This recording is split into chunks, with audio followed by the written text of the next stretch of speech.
We have a quorum. Give us now. If you look at the agenda, you'll see that it's the same one as our last meeting. We're just continuing on. This is a continuance. We did not adjourn last meeting.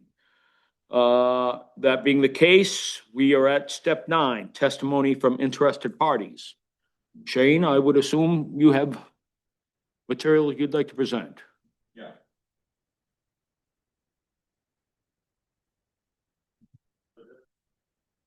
Let's start off with the easiest one. As you guys already know, I was granted a driveway entrance permit. The reason why I was denied is because the town is saying that the road entrance falls underneath a different standard. But with the driveway entrance permit, I'm allowed to have 2 dwelling units, which I'm currently putting in 1 dwelling unit and an ADU. And the driveway entrance permit, theoretically, I could cut the lot, split it, and then put another house and ADU, which will come out with the same outcome as a 4-unit mobile home park. It just won't be called a mobile home park. Ultimately, it'll have the same traffic impact as a mobile home park. It just won't be called a mobile home park. And then I think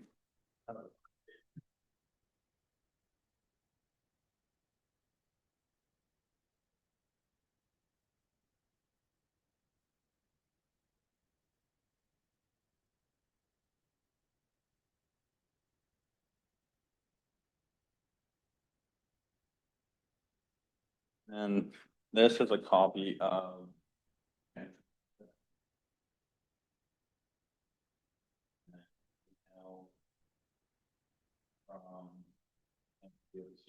to unfortunate.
You guys all right with me talking about these documents, or do you? Yeah. Okay. Go ahead. I just didn't want to interrupt if. Sure. Yep. So there was a big concern last time about what the actual site distance was.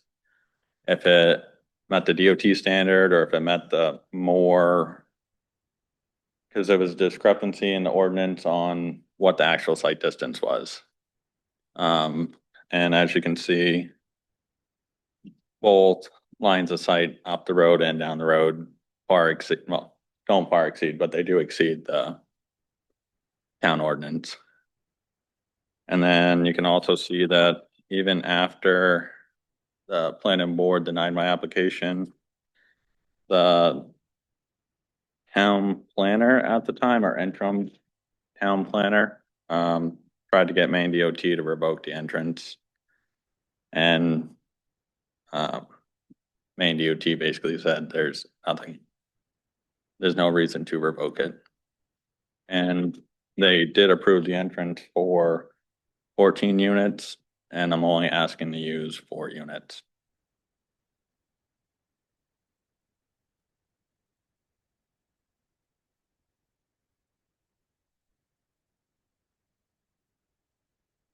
You guys have any questions or?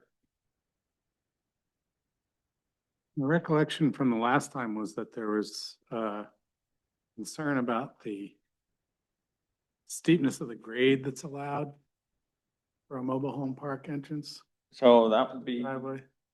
in this packet. You can see that Jamie, the engineer that designed the site, basically wrote that he designed it to meet all the requirements of section 604 in the town land use ordinance. Where are you? Yeah, it's from mainland.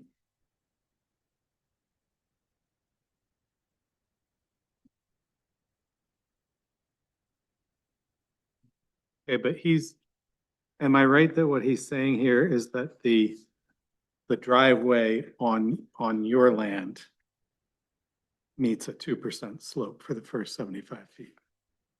Right. So that was the issue last time the question was, does that 2% apply to the driveway in your land? Or does it apply to the road? Right, so it applies to only my land, basically the project itself. And if you're not right about that, all right, do you have anything to tell us that the road grade is within the 2%? No, the road inside the mobile home park is, Not inside the state road that you come into. yeah, but you can't hold me to standards on the state road. Because if that was the case, and the land use ordinance, it says in the road design, I think it's a 3% grade. I'll have to pull it.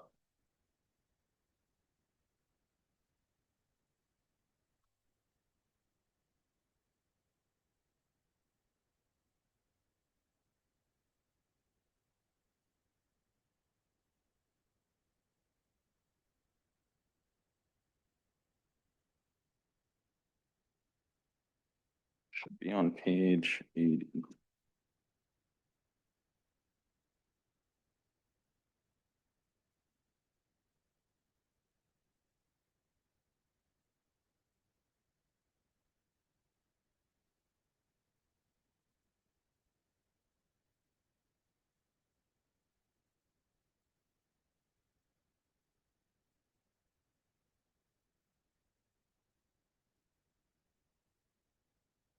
Hey, Tim, do you remember what the grade is on public roads outside of mobile home park? For we went over it like 2 weeks ago, the 2%. No, but I'm talking like if it was a regular housing development. Yeah, the regular. So it's 3% if it's not in the mobile home park overlay. And Meadows subdivision, the one that was put in on the other end of Merrill Road going into Freeport. Okay. That's on top of a knoll, so it doesn't meet 3% outside of the development. I have no idea about that. My question is pretty simple. It's just, are you saying that the grade on the state road is less than 2% where your driveway comes in? I'm saying that the grade on the state road isn't applicable I to, understand that position. But just the straight factual question, do you agree that the grade on the state road is more than 2% where your driveway is coming on in? the, Whether you think it matters or not, just factually, do you agree? yeah, so the state road is more than a 2% grade left or right, but where the approach is, it meets the 2% slope. You mean the part that's on your land? The part that's in the right of way. So the road is designed to come out straight and match in to the public road. I'm sorry, I'm not following you. So if you look at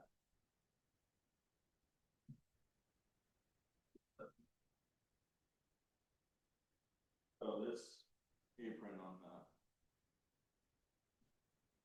so from the right of way in, from the right of way to the state road. Not sure what that is, but it could be more than 2%.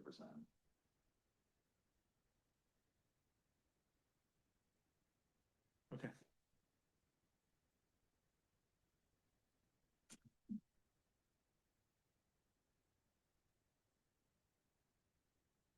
Anything else, Shane? Do you guys have any more questions or? I don't understand what you're telling me.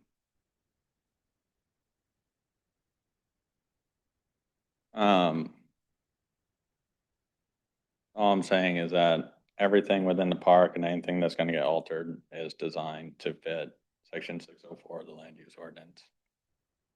But the state road, you can't change that.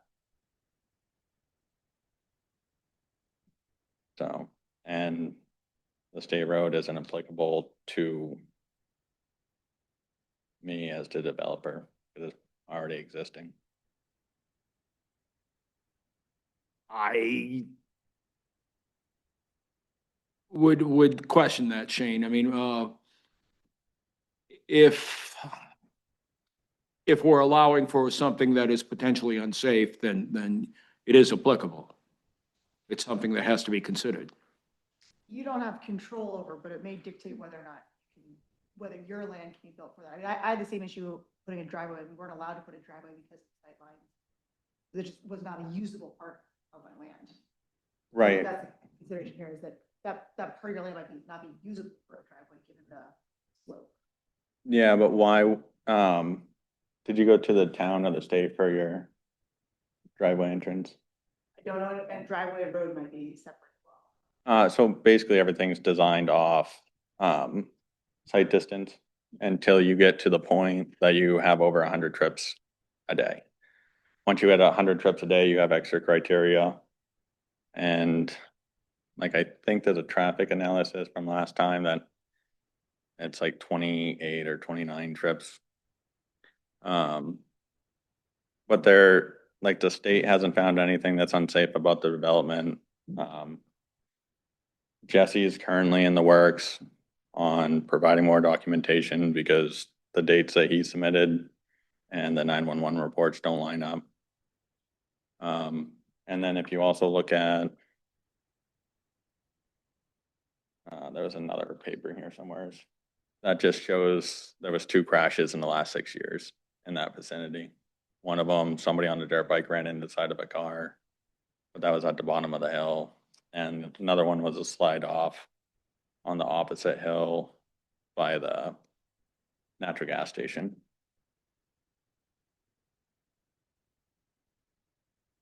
But it still gets back to the point, I don't think that the state would have issued me a permit and then not revoked it when that town asked them to, if the state saw that there was a safety concern here. I appreciate what you're saying, Shane, but we don't know that. I mean, we can't go upon conjecture that the state would have or would not have, or how the state is approaching this, whether any consideration has been given to what was presented to the planning board, which is that the state road, Elmwood Road, is too steep to be safe for an entrance, a right-of-way coming out of your mobile home park. So that whole thing was based off the fire chief's letter.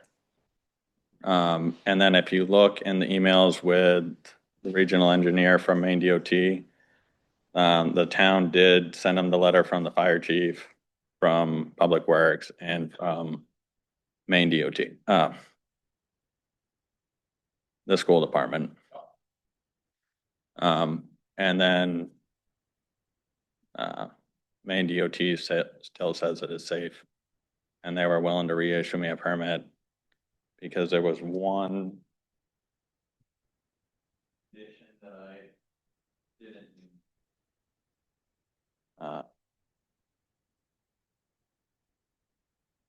So if you go to page 13, the only condition that I didn't meet was I failed to give it to the municipality within 5 business days.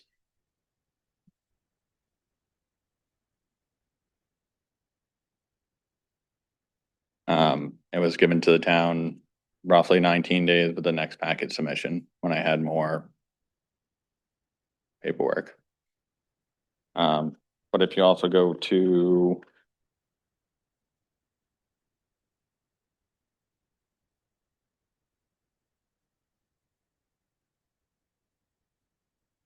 and then also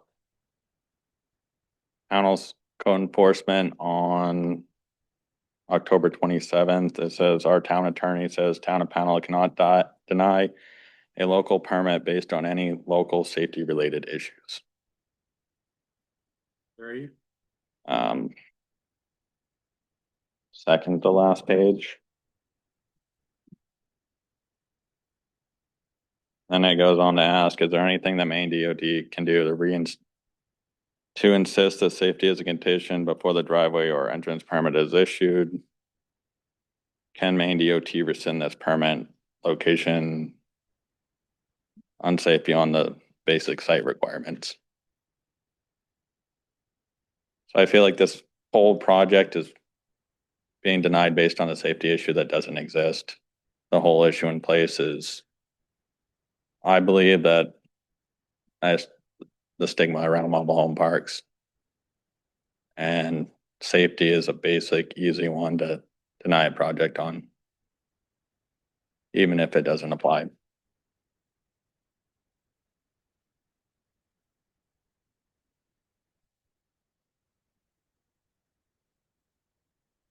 Any questions for Shane? Nope. All right, thanks, Shane. Okay.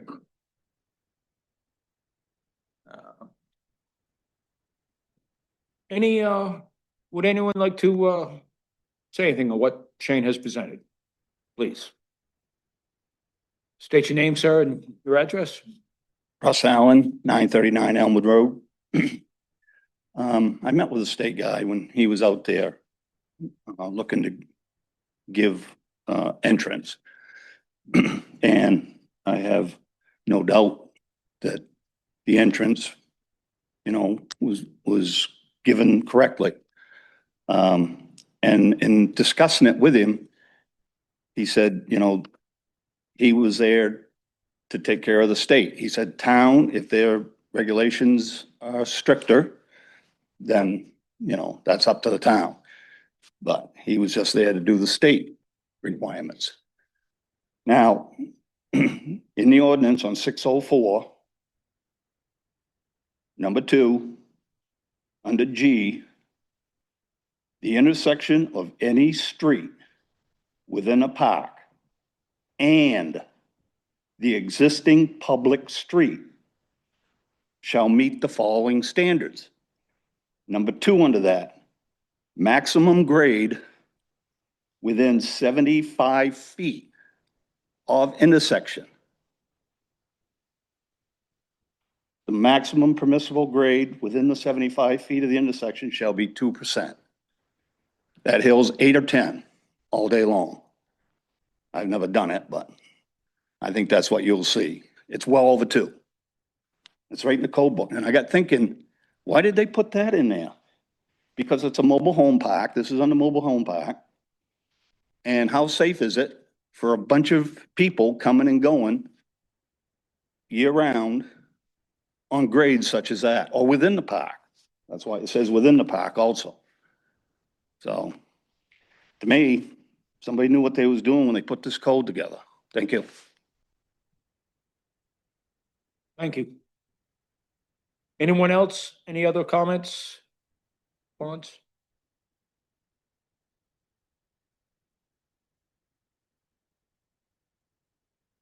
That being the case, I am going to close the hearing to any further additional testimony, and the board will confer.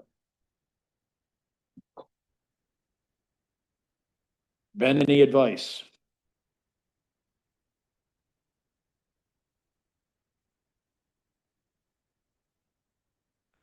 Not, not particularly, although I think just important to talk about procedure from here. So you've closed the public portion. You have yet to vote. I would deliberate. I think you obviously had deliberations last time. So I'm not asking for you to reinvent the wheel or to rehash everything that's gone on.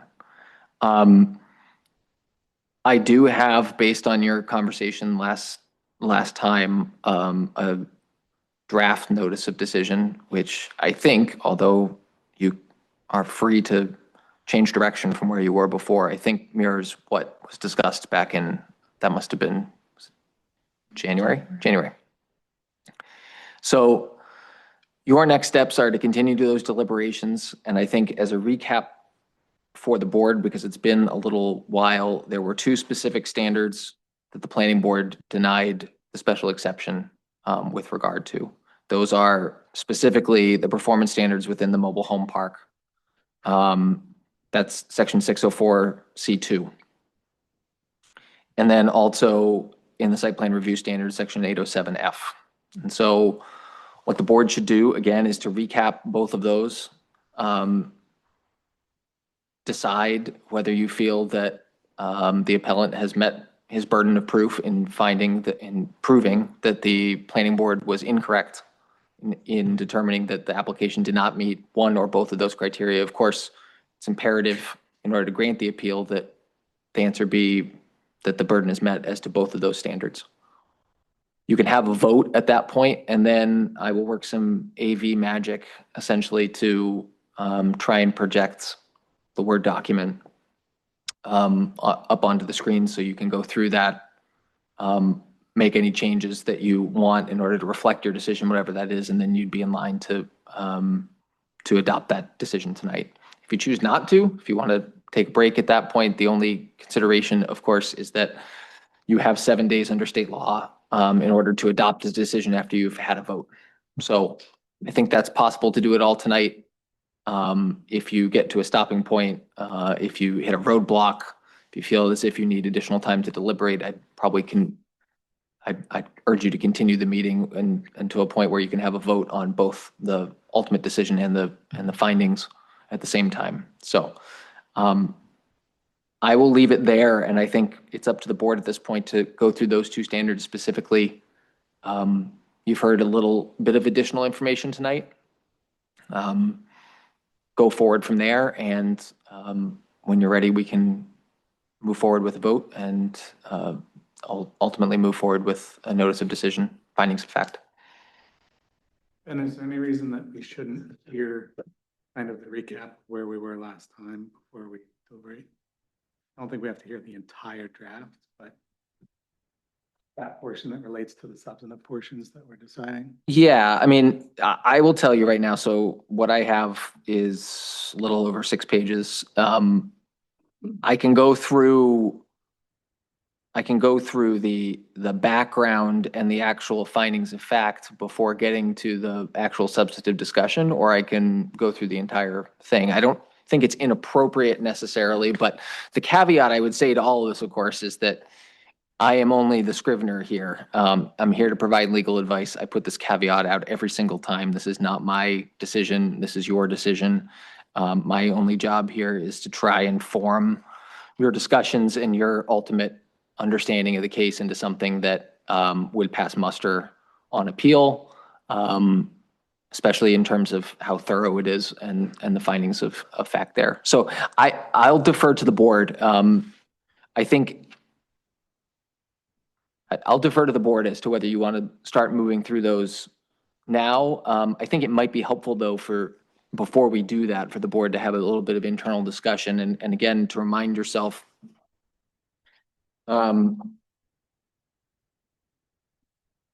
604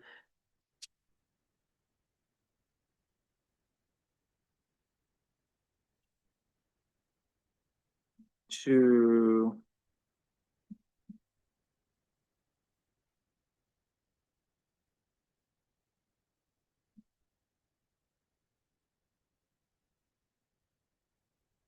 so 604.2G specifically says you have 5 sub-criteria. And I think from our discussion last time, there was really not much concern, if any, about 4 of those 5. So to recap for the board, the angle of the intersection needs to be 90 degrees, or it needs to be between 75 and 90 degrees. That's G1. G2 is what we've spent most time on, is that the maximum grade within 75 feet of the intersection shall be 2%. And again, G, if you go up a level, does say that the intersection of any street within a park and the existing public street shall meet the following standards. 3 is minimum site distance. It's 10 feet for every mile per hour or posted speed limit on the existing road. And then it goes on to talk about how that is measured. 4 is the distance from other intersections, so the center line of any street within the park, within a park intersection in the existing public street shall be no less than 125 feet from the center line of any other street intersecting with that public street. So what that essentially means is you could not have an intersecting street on the other side of Elmwood that is less than 125 feet away. And then when the private road intersects with the public way, the curb radii needs to be 40 feet at a 90-degree intersection, and the radii shall be 50 feet for intersection less than 90 degrees. I will say, just in case, I think the board has heard opinions on this. I don't think your opinion is unmade up on this particular portion, but I think it is worth pointing out that you can certainly, as a board, draw information from other permits that have been issued. You can determine the relevance of those permits, particularly to issues such as safety. But this is a different application, and certainly there are different standards that apply to a mobile home park application than would, and you heard testimony from the code officer before, that different standards apply to a driveway entrance permit. And certainly just because the state has, or the town has done something doesn't necessarily skew one way or the other. The other, in 807F, I don't want to read them verbatim, but essentially the following criteria need to be followed. So no access drive can be located in any residential zone to provide access to users other than those allowed in such a residential zone. It's a bit ambiguous what that means, but I don't think that's an issue here.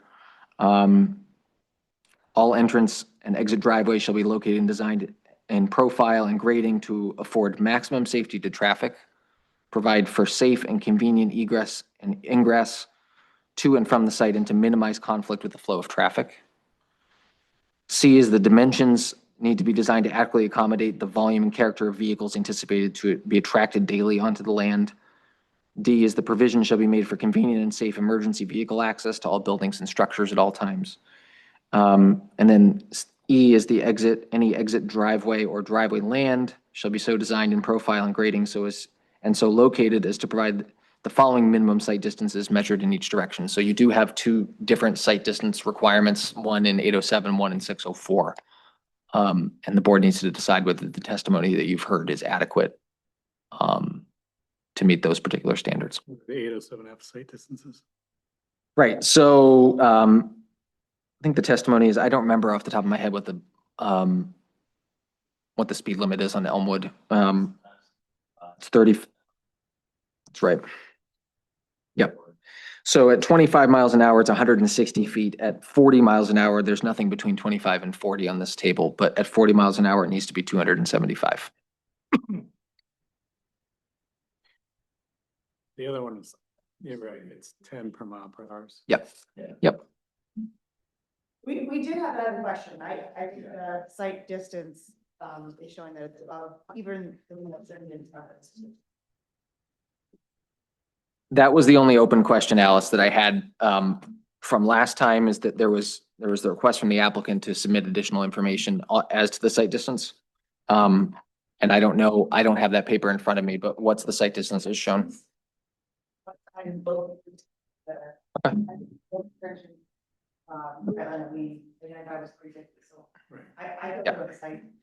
It's at least 375, yeah.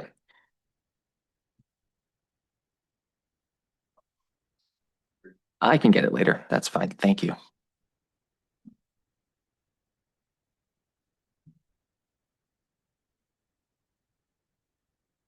So my only direction from this point is I think I would start, what I'd suggest is, it's 3 separate votes.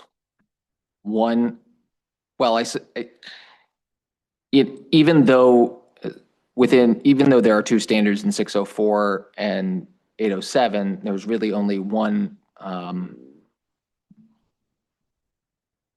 I guess I will put it this way. I would encourage you to have 3 separate votes. One, as to whether the applicant has proven that the application meets all of the criteria in 604C. 2, one, as to whether the applicant has proven that the planning board erred effectively in finding that the application does not meet 807F. And then a final up or down vote on the appeal as a result.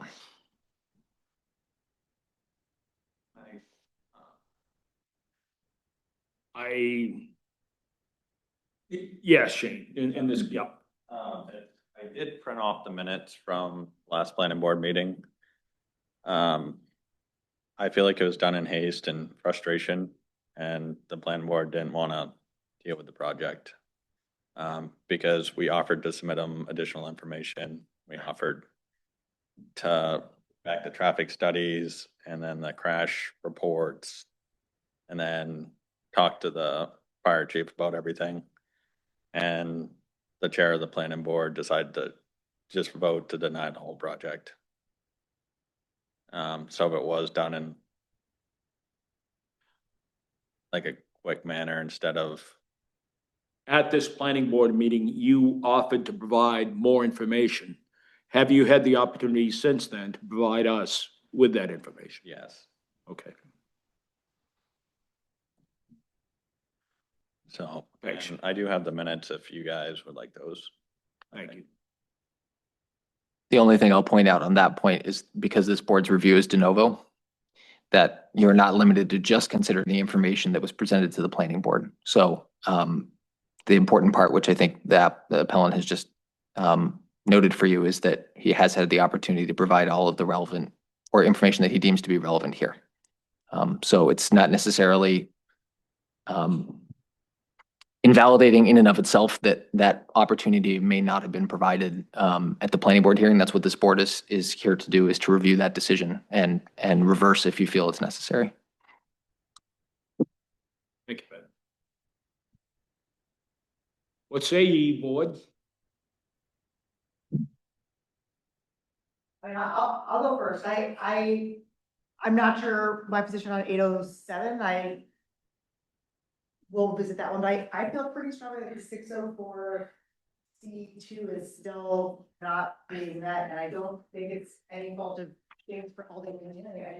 I don't think you can build a mobile home park on a road that's that grade, given the mobile home park instructions. A driveway, yes, but a mobile home park, I don't see any way of getting around the fact that the grade of the intersection is gonna be at a very significant slope. So for me, that one still applies. 807, I'm not sure. But the 604C, I just don't see any way around. For a mobile home park.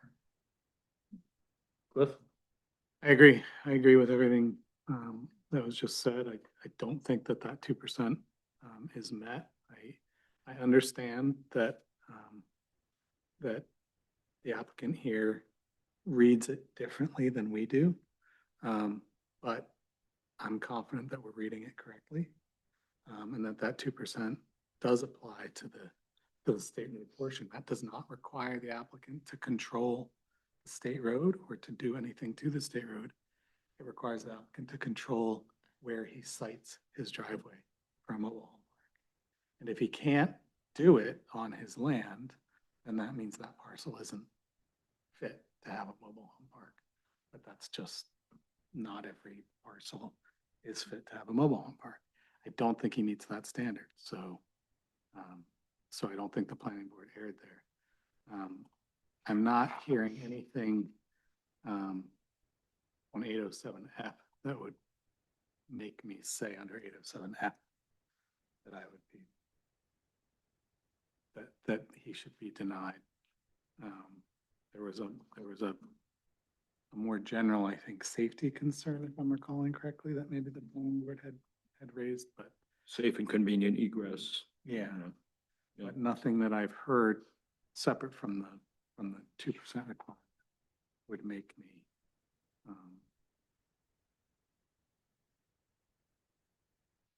I think, unless I'm forgetting something. No, yeah, right. Stuff like I've got here is much more qualitative. So it says for vehicle access, all entrance and exit driveways should be located in the design and profile and grading to afford maximum safety to traffic, provide for safe and convenient ingress and egress to and from the site, and to minimize conflict with flow of traffic. And another one, we had questions that was provision shall be made for convenient, safe emergency vehicle access to all buildings and structures at all times. But was there any evidence that it was not adequate for I mean, I think we had fire and the rescue? to fire, the fire department's report, but nothing quantitative that we were using as. And I recall there was a concern raised about school buses. yes, yeah. Yeah. That could be a safety concern. My recollection from the last time was, I believe Shane testified that they would just pick them up at the post office or somewhere. That was one of the options that Shane spoke of, yes. I don't know if was the decision that got made or what, but I don't feel like I've heard enough evidence to say it's not safe. I don't know that I've heard enough evidence to carry a burden that it is safe. That is, that concerns that were raised previously are invalid. I don't know where that leaves us, but I'm hearing is. we're in closed hearing now, Shane. Yep. I would agree with both of you. The planning board went on great length from the letters submitted by our fire chief, the RSU 5 bus transportation manager, and there was one other. It was in their expert opinion for, no, it was in their opinion that it was not a safe situation if the road joined Elmwood at the point proposed. Well, with that, Ben, what was I'm sorry, what was the first point you felt we should vote? I would suggest, just to clarify the record, because there are two separate standards that would need to, or two separate issues that the applicant would need to carry the burden on, that you have a vote as to whether you think the applicant has met their burden in proving that the planning board, and this is a mouthful, I admit, erred in finding that the application did not meet section 604C2 of the land use ordinance, and then the same vote one way or the other as to section 807F. And then once those votes have concluded, a final vote as to whether to grant the appeal or deny the appeal. 604.2C. Well, yeah, shall we vote on that, whether or not the evidence that Shane has presented is sufficient to make us think other than what the planning board decided? All those who feel that Shane has not provided adequate evidence, please say. Can I step in one? I'm sorry, Tom. I need a motion to be made first. Yep. Okay. Thank you very much. And a second, of course. And I can second. Yes, you can. Yep. Okay. All those who feel that Shane has not provided adequate evidence to take a position contrary to the planning board on 604 to C, please say aye. Aye. 807F. All those who feel that Shane has not provided adequate evidence. Need a motion on each one of these? Oh, yeah. Yes. So a motion would be in order as to whether or not the applicant has met their burden as to proving the planning board erred in its determination as to 807F.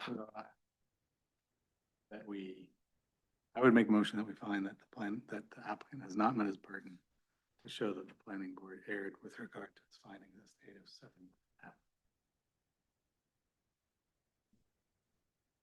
Okay, that's great. Yep. All those in favor, please say aye. Aye. We're beyond that, buddy. I'm sorry, but yeah.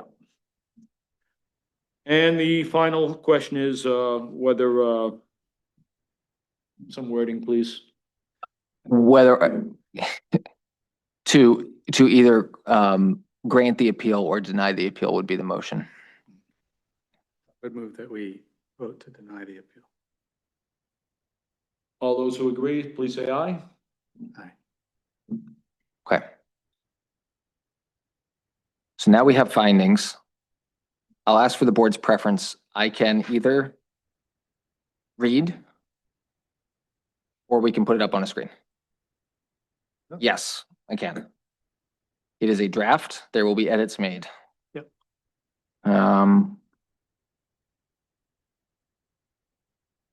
But first I need to email it to info at, if you'd like to take well, it's not gonna take 5 minutes, but if folks wanted to take a break, we can do that right now while I get this up, but otherwise, okay. Info at, make that work. Yeah. Vicky? Okay.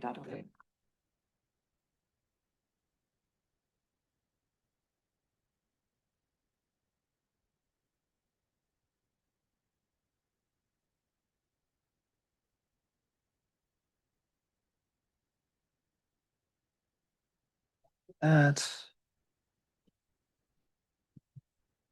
I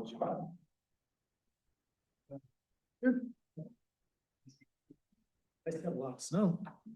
It was. There was a meteorologist that I was listening to. He'd gone back, studied the snowfall patterns. Mhm. Yep.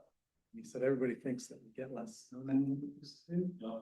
And he said, but we don't. Oh, it's different. The snow pack Yeah. is thinner. Yeah. Because the snow falls, but then it melts and then more falls. Yeah. So we get the same amount of snow, but it doesn't pile up the way it used to. Mhm. This year it's not like that. This No. year it's piled up No. good. Work with a fellow from Oregon. He was saying how many of the skiers in Pacific Northwest closed so very early in the year because they didn't get snow there.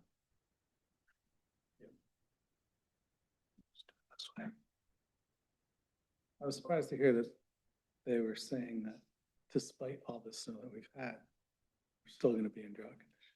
Yeah, yeah. Yeah.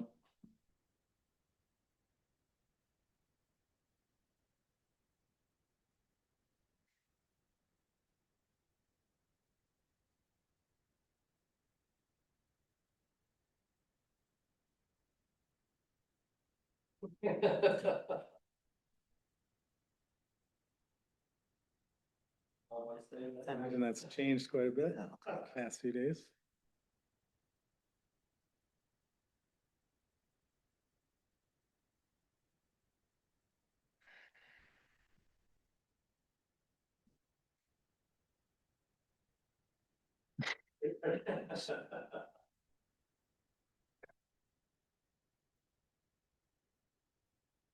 Yeah. Okay. Let's make this. Okay.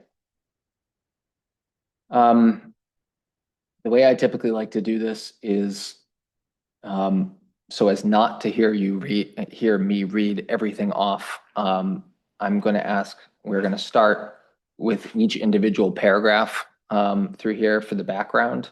And I will take a pause, and if any member of the board thinks that anything needs to be changed, then please let me know. And if there are typos in here, I hope they are not, but we can point those out as well. So actually, let's just take the full 3 paragraphs of background. Just give you a little bit to read.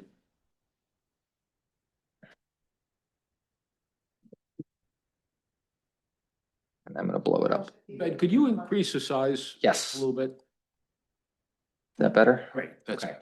Alice? You know what? Yes, it should.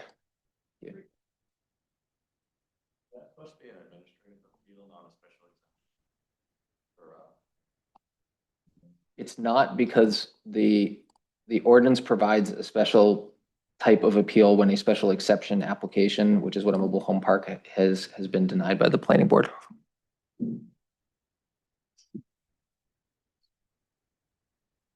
It's not, I mean, it's a type of administrative appeal, but it's not an interpretation appeal that only comes from the code enforcement officer.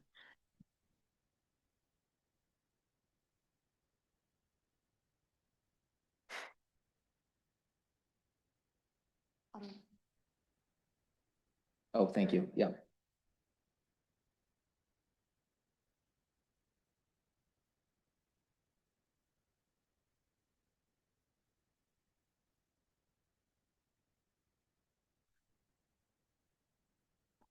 And there's no problem, I take it, in us proceeding without Phil here. No, but I should note that. So, let me.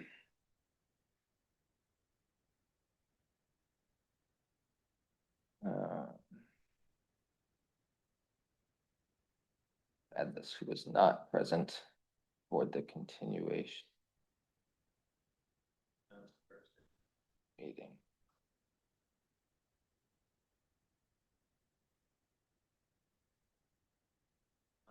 No, you're right. Thank you. Well, the original vote was to continue to February 12th, and I'm just putting down here for the continuance to March 11th occurred. Okay.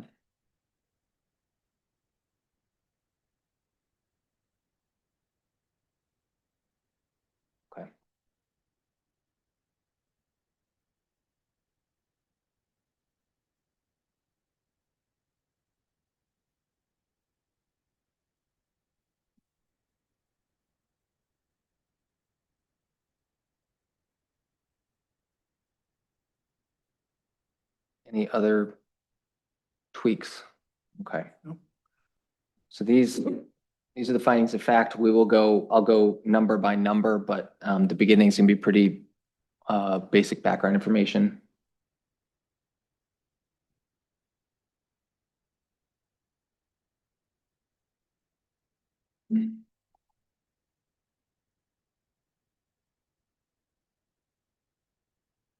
Any changes to number 1? Okay, No. number 2.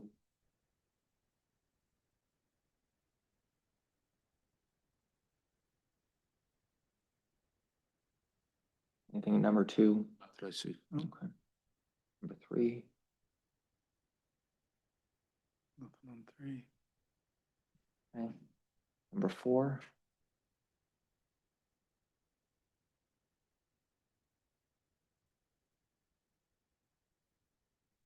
Shouldn't be a period there.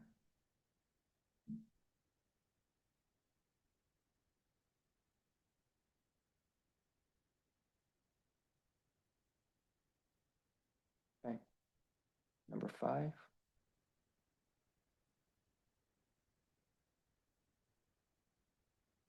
You guys vote for both or just one?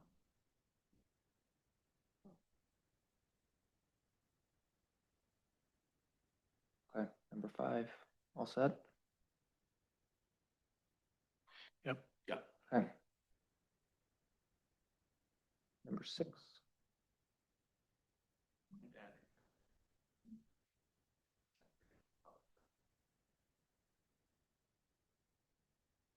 I'll leave that up to the board, Shane. Siding with the planning board. Yep. That's not our decision. Okay. It's review. Yeah, that's right.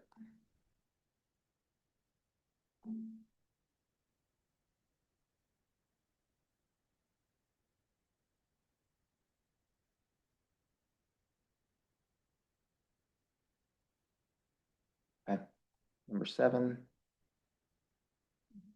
number 8.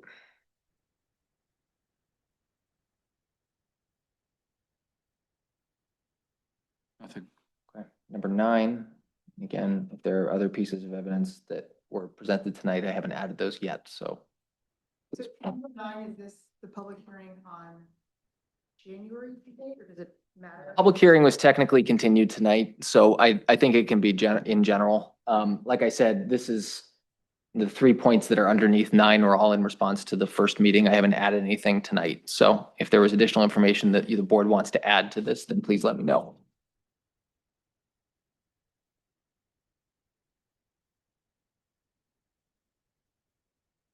All right, 9A.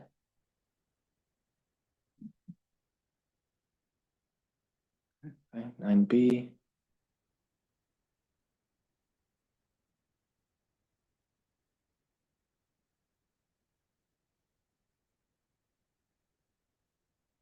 Yep. 9C. I think Yep. I'd propose adding 9D that talks about the fact that a driveway entrance permit had been previously issued. Which didn't raise any safety concerns. Okay.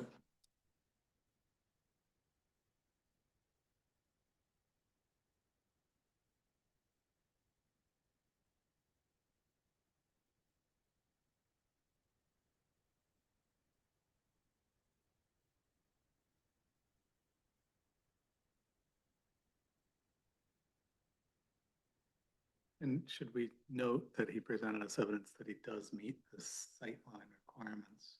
Yeah, that's noted a little bit later. Yep. But I'll put this here.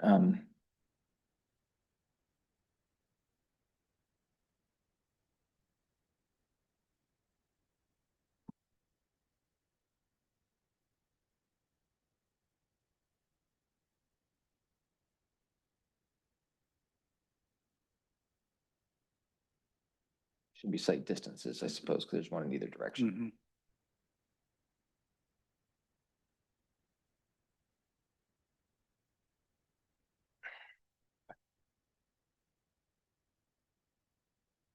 For 10.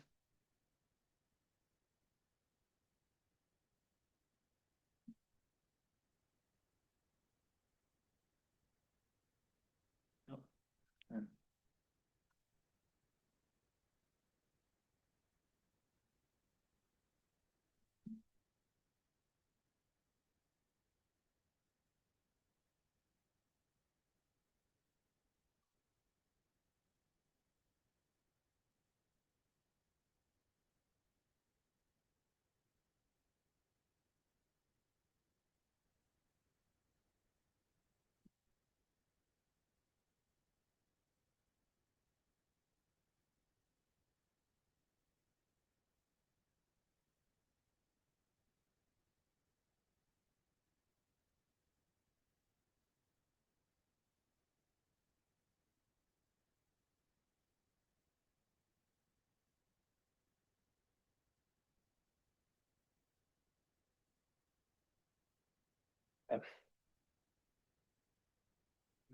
number 12.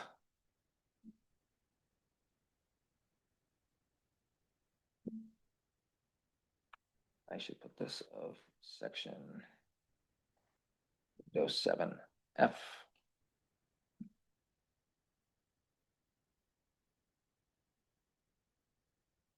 Again, this is meant to trace the evidence that was presented as to that list of standards in 807F. Let's go through A and B. If there are any questions or concerns about those. I don't have any.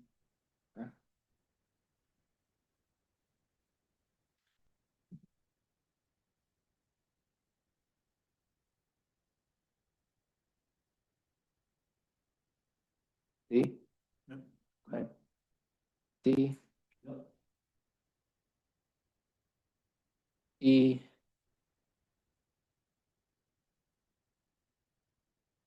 F, Good.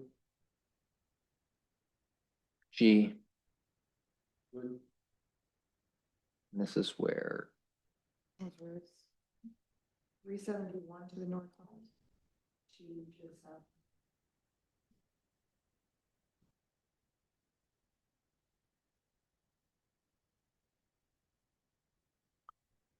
It should be, wait, what?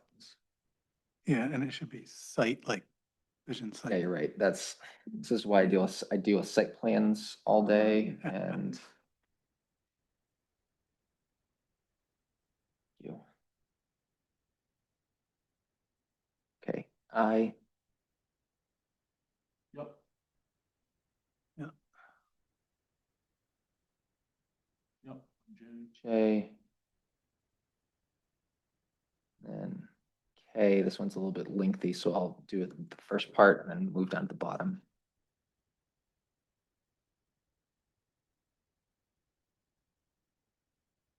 Yeah, site again. Yep, thank you. Thanks, Cliff.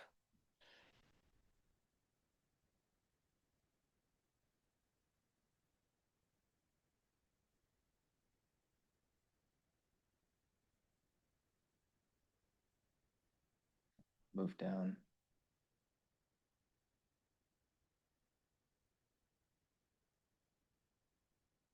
Any issues with K? No. L.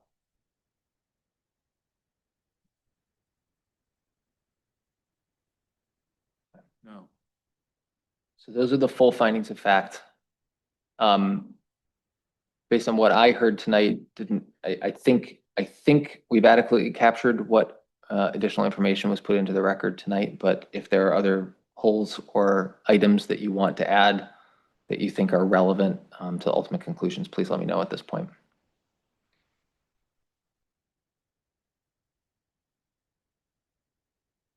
Seeing or hearing none, these are the conclusions of law. So again, the first couple are pretty rudimentary. First, about the jurisdiction of the board. Any issue with that? No. Okay. Timeliness. Again, your ordinance doesn't technically provide an appeal deadline for this type of appeal, but there's been no question about the timeliness. Standing. And then we'll go on to 604C2. So this is just a summary sentence at the beginning.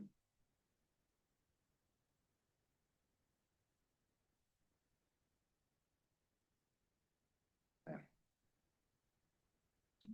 Spacing.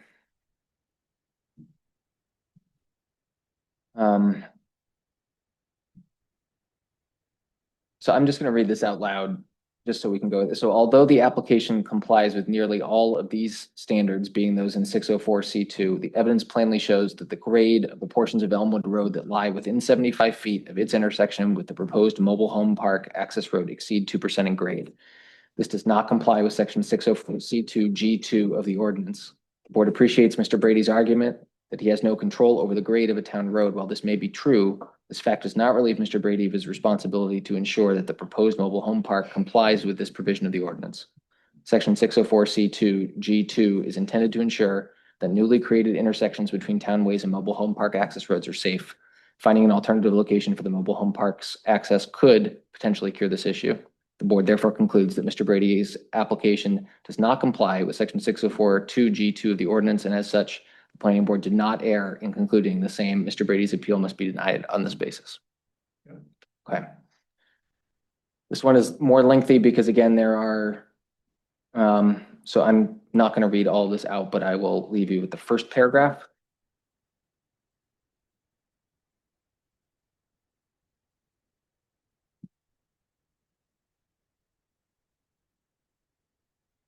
And then we have two bases. The board is not obligated to adopt both of these bases. One, I think, would be enough in and of itself, but I tried to capture, I think, what you were talking about the first time. So I will read these. So first, the board concludes that the proposed mobile home park's entrance and exit driveway do not afford, quote, maximum safety to traffic, nor is it safe and convenient for such traffic, both as required by section 807 F2B. Grade of Elmwood Road at its intersection with the entrance and exit driveway / mobile home park, I'm gonna put access road to be consistent, creates an immediate hazard. Even in good weather conditions, the evidence shows that vehicles may have trouble continuing to travel up Elmwood Road. These hazards are, of course, exacerbated when the weather deteriorates. Because alternative entrances and exits to the mobile home park are theoretically possible, the proposed entrance and exit is not safe to the maximum extent, nor is it practically safe and convenient for those using the same.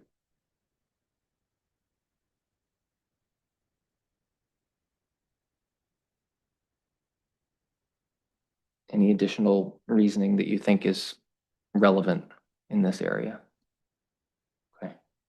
Second, the fire chief expressed concerns to the planning board, and that communication is part of the administrative record here regarding the ability of emergency vehicles to reach the mobile home park in inclement weather. Although the board accepts Mr. Brady's counter argument that inclement weather is temporary and the temporary and sporadic condition, not defeat the fact that in the opinion of the town's fire chief, emergency access to the property at varying times throughout the year would not be safe and convenient. Probably add something. Does the board want to also mention the information that was submitted from the RSU 5? Okay, yep. So I'd say additionally, the board is, what's your sentiment? Concerned by, concerned, You know, the school bus. Or if I, transportation director, just look at key in line. They've. okay, RSU 5 transportation director.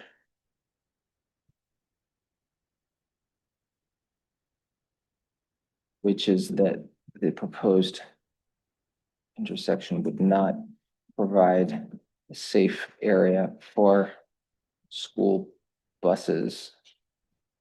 You want not right there, proposed intersection. Oh, thank you. Yeah, thanks.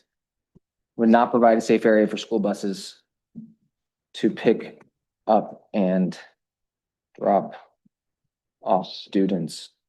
This point is further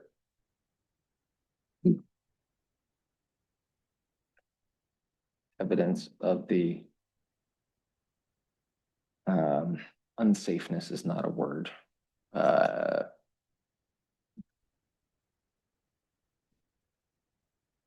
Proposed entrances, dangerous condition.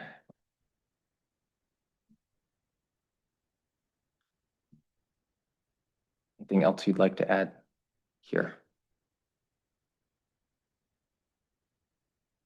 No? Okay. So then for the above stated reasons, the board concludes that Mr. Brady's application does not comply. Actually, on that school bus point. Yeah. I would just say that Mr. Brady presented us evidence that the RSC might pick up discharged students at some other location, but that's not proven to my satisfaction. Okay.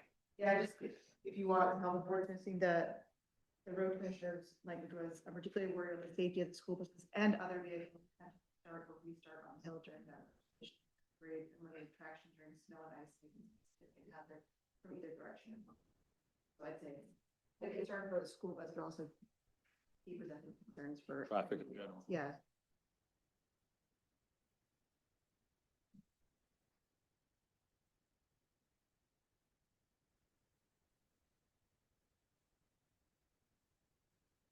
All I added here is that Mr. Brady did mention that school buses could pick up and drop off in another location nearby, but this alone does not change the board's view. And I'm gonna just edit this for the above stated reasons. Does not comply. No, that's right. For the above stated reasons, the board concludes that Mr. Brady's application does not comply. Section 805, 807 F2B or 807 F2D.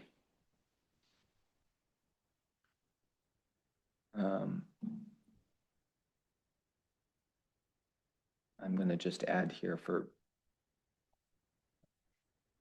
as such, section 807 F2B. This is not satisfied. All right, so again, sorry for jumping around. So for the above stated reasons, the board concludes that Mr. Brady's application does not comply with section 807 F2B or 807 F2D of the ordinance, and as such, the planning board did not err in concluding the same. Mr. Brady's appeal must be denied on this basis as well. I don't know if we want to add this, but I'm looking back at all the materials before. There's actually two different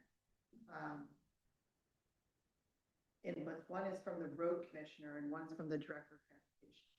Those are two separate. Right. Do you want, I'm happy to add a mention of what the, okay. So that was, the one that I was quoting is actually the road commissioner of the town of Pownell. similar comments were from the Director of Transportation Chris Five. They both cite the incline, bad weather conditions. This section of Elmwood is one of the most dangerous hills that the Public Works Department maintains during the floods. Shane, real quickly, what, Just to clarify, I was never given the Public Works one before the planning board meeting. And then I was given the Director of Transportation one, but half before the planning board meeting. So like yeah, I'm sorry for that happening, but at this point, I don't Yeah. care. I just wanted like everybody to be aware that Okay. it was, thank you. most of it was based on the fire newsletter. And so finally, the board is concerned that's not right. Board is troubled by the road commissioner's opinion that the incline of the intersection and the possibility of bad weather conditions would create a dangerous condition. At section of Wood Road with the proposed mobile park access road.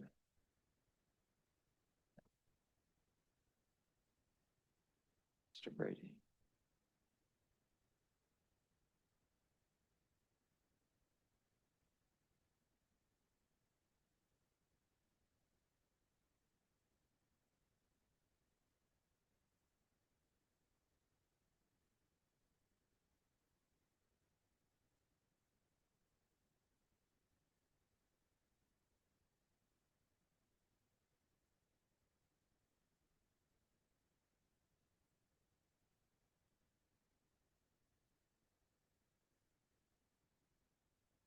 You scroll up on this. What, up, all right, okay.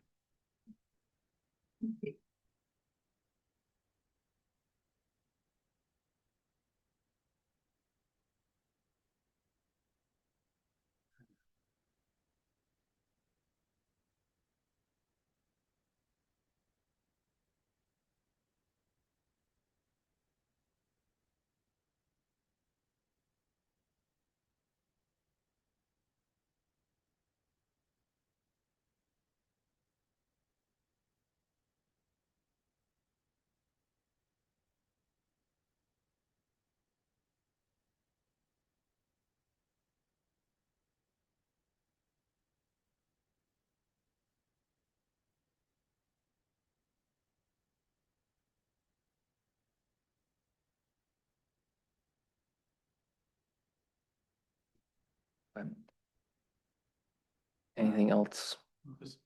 Oh, yeah, sorry.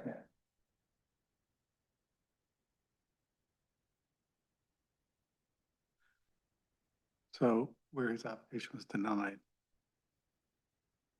But we've considered it de novo in light of any information or evidence he wanted to present to us on this issue. Yep. And find that it's not.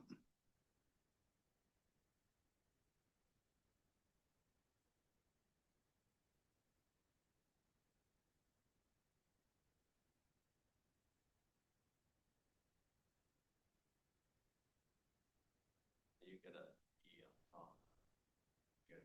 Oh, thanks.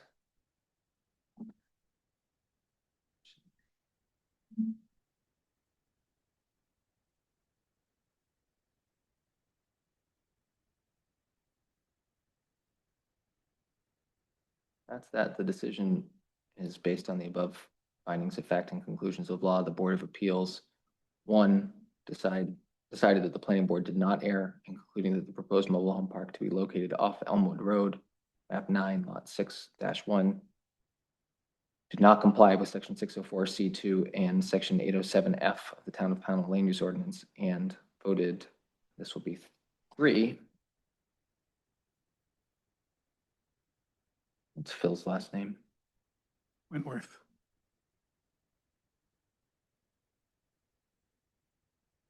Favor and 0 opposed. To deny the special exception appeal of Shane Brady, the board further authorizes its chair to sign this notice of decision on its behalf.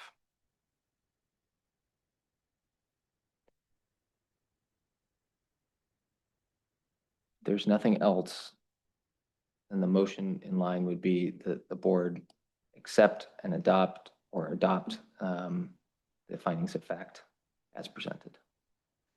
Move that the board vote to accept the findings of fact as presented. All those in favor, please say aye. Aye. Okay.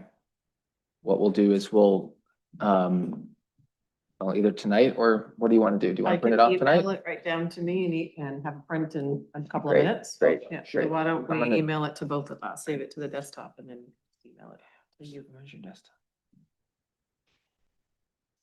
There should be a browse, oh, hit browse.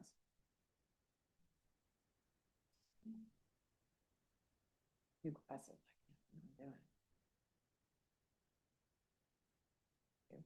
You can go back in the inbox and send it to me and you.